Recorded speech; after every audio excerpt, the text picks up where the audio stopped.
तो पहले तो हम लिखते हैं x की सिंप्लीफाइड वैल्यू, तो क्या होगा, x की वैल्यू है 1/2 माइनस रूट थ्री, इसका कॉन्जुगेट होगा 2 plus root three upon 2 plus root three, यानी कि ऊपर हो जाएगा 2 प्लस रूट थ्री अपॉन, अब ये a square minus B square, यानी कि 2 का square minus under root three का होल स्क्वायर, यानी कि 4 माइनस थ्री, ये हो जाएगा 1, यानी कि हो जाएगा 2 प्लस रूट थ्री। तो x की वैल्यू ये रही 2 प्लस रूट थ्री, तो x की वैल्यू है 2 प्लस रूट थ्री। अब हमें यहाँ पे x क्यूब का टर्म बनाना है, x स्क्वायर का टर्म बनाना है, x तो हमारे पास है ही है, तो x का स्क्वायर का टर्म कैसे बनाएं, स्क्वायर टर्म ऑफ x। अब पहला काम तो आपका ये था सिंप्लीफाई करिए x को, अगला काम आपका है कि स्क्वायर टर्म ऑफ x बनाइए, स्क्वायर टर्म ऑफ x। तो ये कैसे हम करें, तो x माइनस टू को इधर ले जाएं, तो x माइनस टू की वैल्यू क्या है, अंडर रूट थ्री।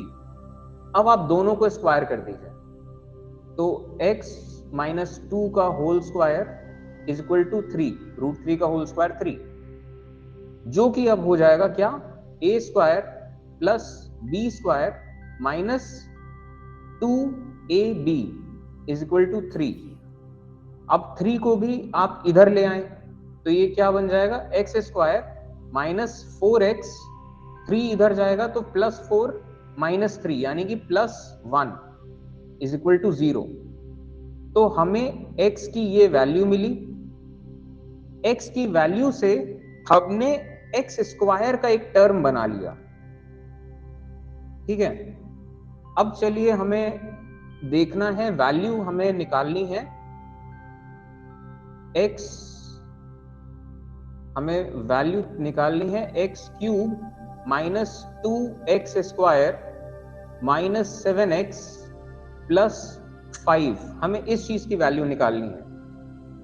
तो x क्यूब वाले टर्म को बेटर है कि हम x इंटू एक्स स्क्वायर के फॉर्म में लिख दें, तो ये आराम से इजी हो जाएगा, ठीक है।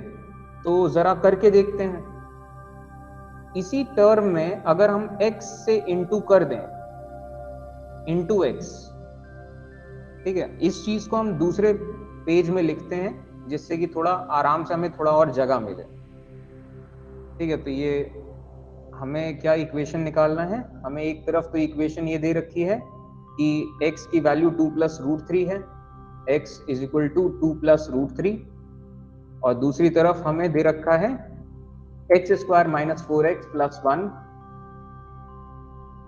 इज इक्वल टू 0, और हमें वैल्यू किस चीज की निकालनी है, X cube minus 2x square, X cube minus 2x square minus 7x plus 5, हमें इस चीज की वैल्यू निकालनी है। तो अब जरा x क्यूब के टर्म को हम लिखते हैं x और x स्क्वायर के फॉर्म में, हमें ये चीज तो टर्म पता है, तो एक काम करते हैं, इसी टर्म को एज इट इज हम पूरा लिख देते हैं, क्योंकि इस टर्म की वैल्यू 0 है, तो जब हम इसको वैल्यू रखेंगे इसकी, तो ये पूरा का पूरा 0 हो जाएगा, पूरा का पूरा ये 0 हो जाएगा, ठीक है। लेकिन अब हमें ये चीज गिवन है, हमें इस चीज की वैल्यू निकालनी है, तो यहाँ पे जो चीजें ऐड हो जाएंगी और जो घटेंगी जो बढ़ेंगी, हमें यहीं पे बैलेंस करना है। तो x क्यूब को इस टर्म को हमने ऐसे लिख दिया, x इंटू दिस, तो ये क्या बन रहा है, x cube minus 4x square plus x, ये बन रहा है। तो हमने x क्यूब को ये लिख दिया, तो यानी कि x क्यूब ये तो चलो ठीक है, कोई बात नहीं, इसी में हमने जोड़ दिया माइनस 4x स्क्वायर, तो आपको इसी इक्वेशन में प्लस 4x स्क्वायर भी आगे जोड़ना पड़ जाएगा, तभी तो आप कुछ घटाएंगे तो कुछ जोड़ेंगे सेम चीज, तभी उसका वैल्यू पे असर नहीं पड़ेगा। ये तराजू के जैसी वाली चीज है, ठीक है, तराजू के जैसे वाली चीज है कि आपने ये दोनों इक्वल हैं अगर, तो आप 2 किलो अगर यहाँ से हटा रहे हैं तो यहाँ से भी आपको 2 किलो हटाना पड़ेगा, तभी इक्वल रहेगा। वो वही वाली बात है। तो -4x आपने किया अलग से, तो आपको +4x जोड़ना पड़ेगा। आपने +x किया तो आपको यहाँ पे -x भी जोड़ना पड़ेगा। ठीक है, अब यहाँ तो x³ को आपने चलिए ये लिख दिया, और इसको बैलेंस करने के लिए आपने ये लिख दिया। अब इसका इक्वेशन पे क्या असर पड़ेगा जरा देखते हैं।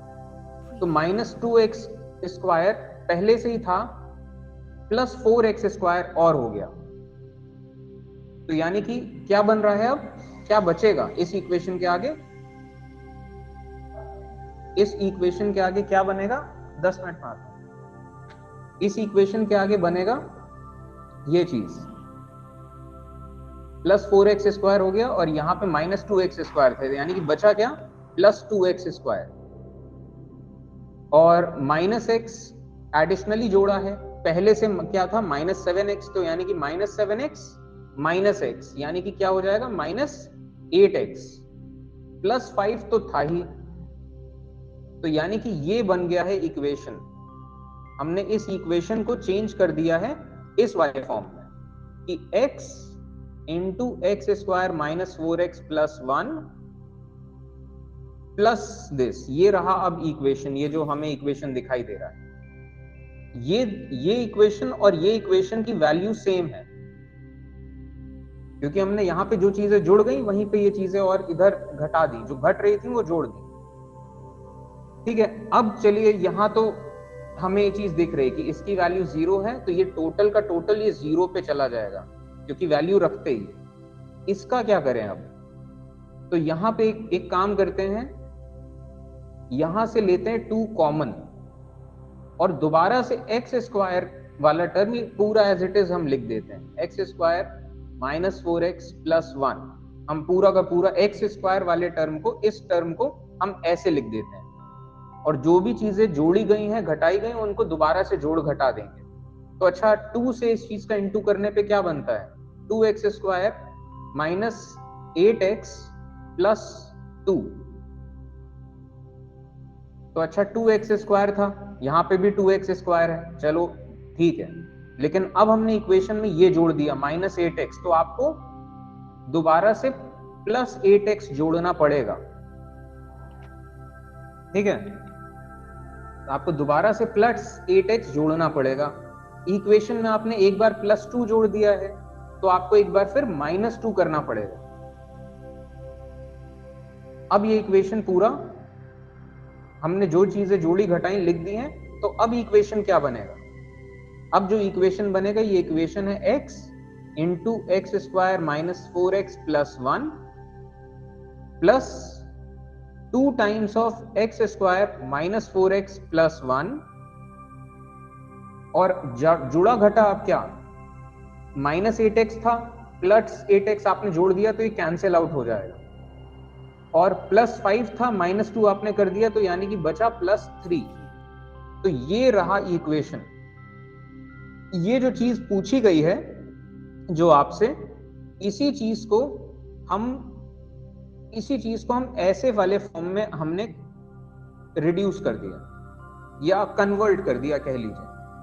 अब हमें ये चीज पता है कि x² - 4x + 1 की वैल्यू 0 है, तो इस टोटल की वैल्यू 0 हो जाएगी, इस टोटल की भी वैल्यू 0 हो जाएगी, और ये इसकी जो नेट वैल्यू है ये आ जाएगी 3। ये जो 3 है, यही बचा हुआ 3 यहां था। ठीक है, तो ये सवाल क्लियर है अब?